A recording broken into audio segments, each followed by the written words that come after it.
Meghan reposted astrology content on her Instagram this weekend, telling her followers that Leos like her have just finished the hardest 7 years of their lives. 7 years. The same 7 years she has spent in a $29 million Montecito state with 2 children, 2 dogs, 2 Netflix deals, a Spotify check, a chicken coupe most people would commute to, and a brand team on retainer.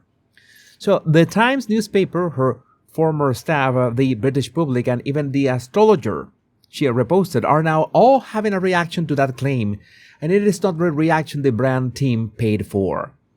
So today we are covering Meghan's hardest 7 years repost and the column that just dismantled it, the Archie title controversy heating up 4 days before his 7th birthday, the Daily Mail piece arguing that the sausages have burned every bridge they had left, the chicken coupe drop where Lili's voice was captured for the very first time, the vow renewal rumor circulating before their 8th anniversary, and the working royals quietly drafting their answer to that Australia tour.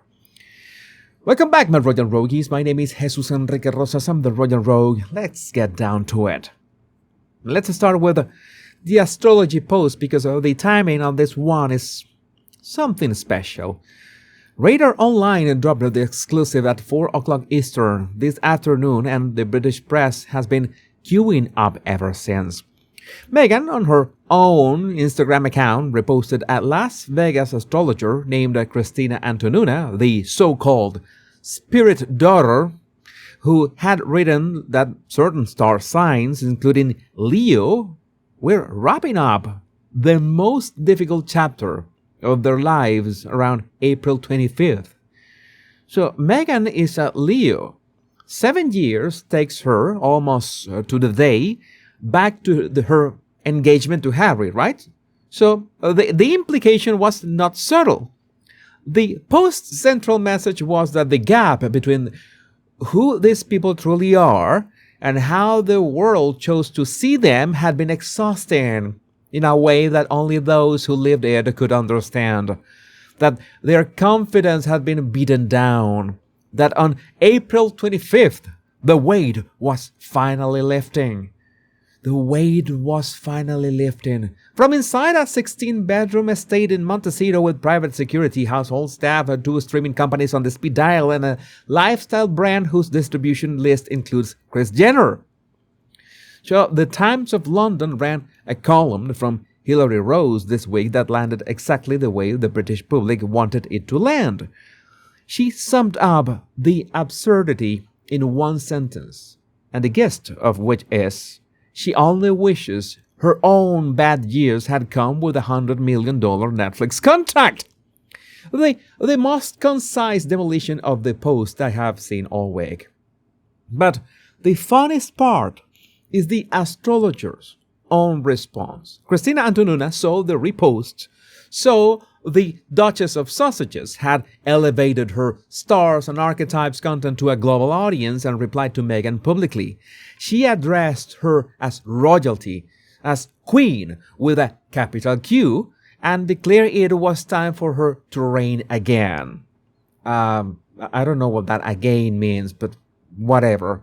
So now we have a paid Vegas Instagram brand addressing the Duchess by the exact title. The Duchess has spent 6 years claiming she fled and framing the abdication as a phase she has now graduated out of. Because, well, logic, I guess. So the titles are Oppression on Television, Inventory on the E-commerce store, and a coronation speech from a Vegas astrologer when the algorithm is hungry. So pick a grift, stick with it, or at least time the contradictions further apart than 36 hours so nobody notices. People will notice either way. But speaking of contradictions, let's talk about Archie, because the Daily Mail dropped a long 4-piece this morning that is going to be very hard to scroll past. Archie turns 7 on Wednesday, May the 6th, and the Mail laid out in painful chronological order every single time the sausages have flipped on whether their son does or does not have a royal title. In 2019, after Archie was born, the official line from the camp was that he would be a private citizen without a title, without protection. The Sausages spokesperson said the family wanted Archie to grow up as an ordinary boy without any of that. Omid Scobie, remembers Scabies? In his own gushing biography of the couple, framed the no-title decision as Harry and Meghan giving their son the most normal life possible. That was the public position for nearly 4 years. Then King Charles came to the throne in September 2022, and Archie automatically became His Royal Highness Prince Archie of Sausages by virtue of the letters patent issued by King George V in 1917. And what did the camp do? They updated the website to call him Prince Archie. They updated the press releases. They updated the Christmas card photo captions.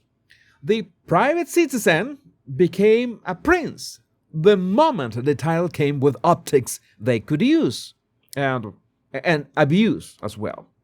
And 12 days ago, Meghan's lifestyle brand launched a $64 candle for his birthday, branded under the prince's full title with a ginger-scented note described in the marketing copy as a nod to his red hair.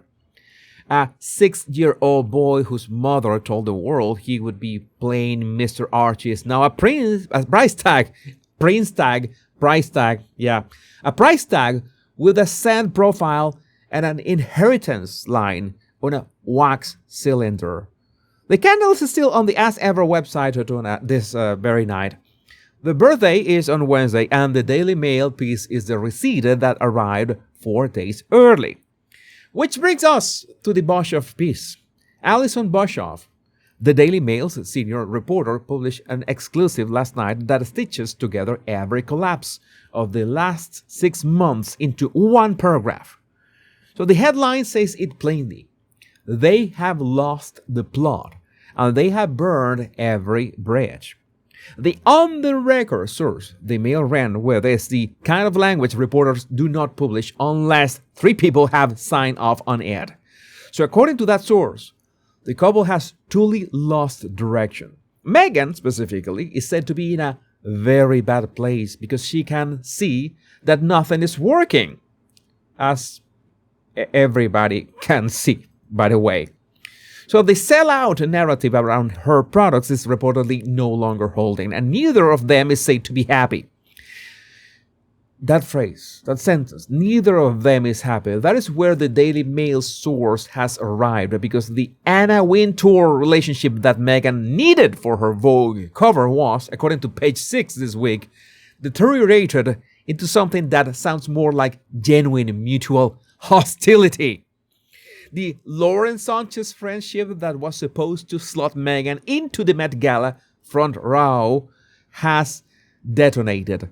The Kardashian alliance that produced the Kris Jenner birthday pageantry 6 months ago is reportedly cooler than the Compacte's chocolate. And Robert Hartman's new biography, the one that broke the story about the Queen's dogs 2 weeks ago, also contains a Trump passage the Sausage Squad has been very, very quiet about. According to Hartman, the president told him Harry had done too much to ever fully return. And then, in his characteristically blunt fashion, he described Meghan as the force that had done something to that man, as if Harry were not a participant in his own life, but someone a thing had happened to. Not a partner, not a peer. A man somebody has worked over. That is the language of a friend, a stranger, and now a head of state, all converging on the same diagnosis.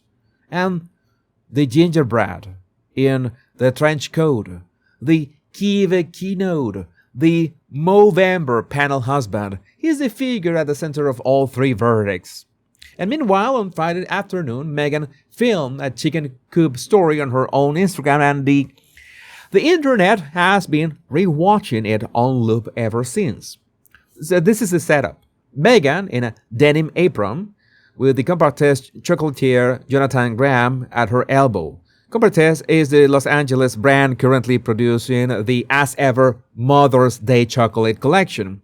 The same 42-pound chocolate box that Serena Williams admitted she did not even like on camera last week. Yeah, that happened.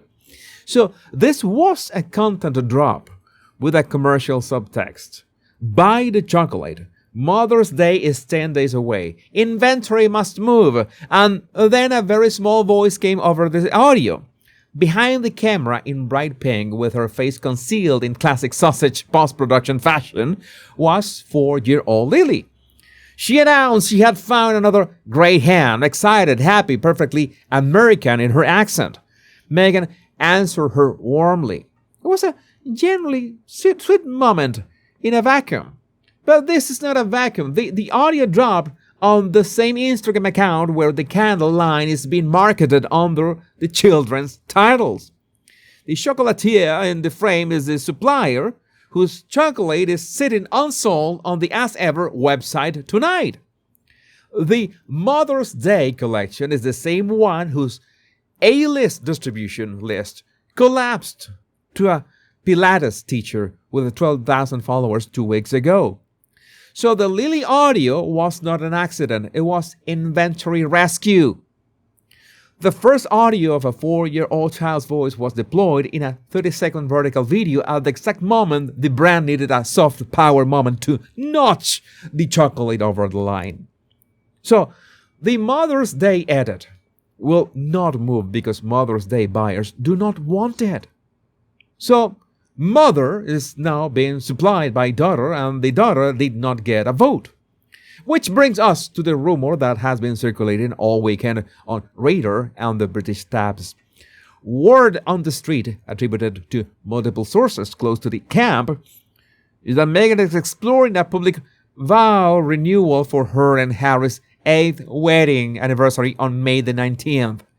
The reported inspiration is Ellen DeGeneres' 2023 vow renewal ceremony, which the sausages personally attended.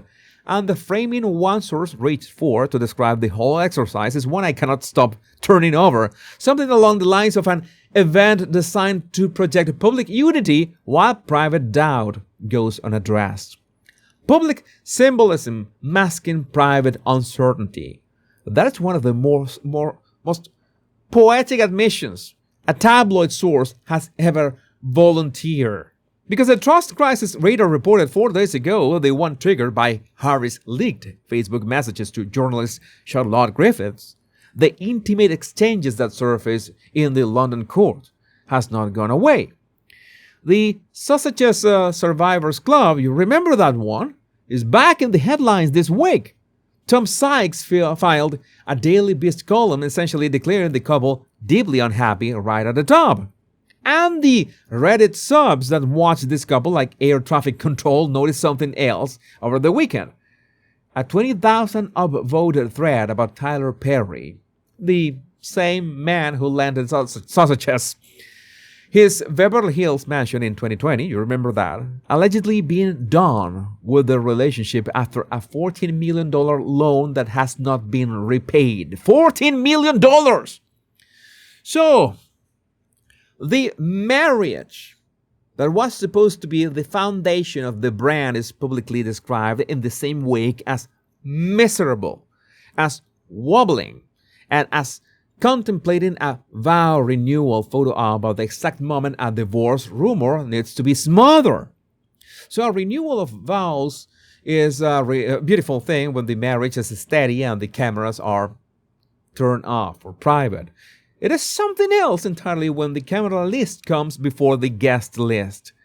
Methane has spent 6 years telling the world she found her great love. The hello cover, when it lands, will tell us how that love is doing. And let's close on the answer the working royals are quietly drafting because Sky News broke a story Friday that did not get the attention it deserved. According to a senior royal source, William and Catherine are now actively planning a full Australia tour with George, Charlotte, and Louis along for the ride.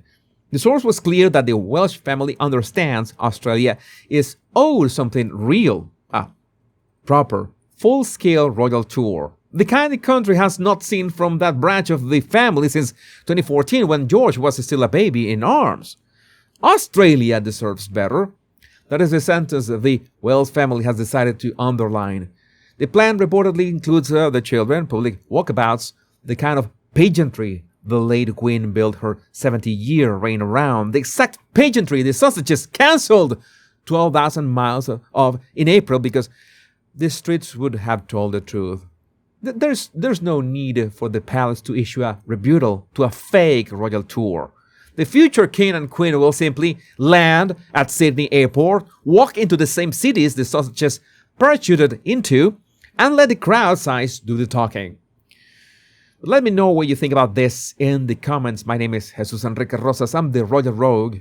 Much love and bliss.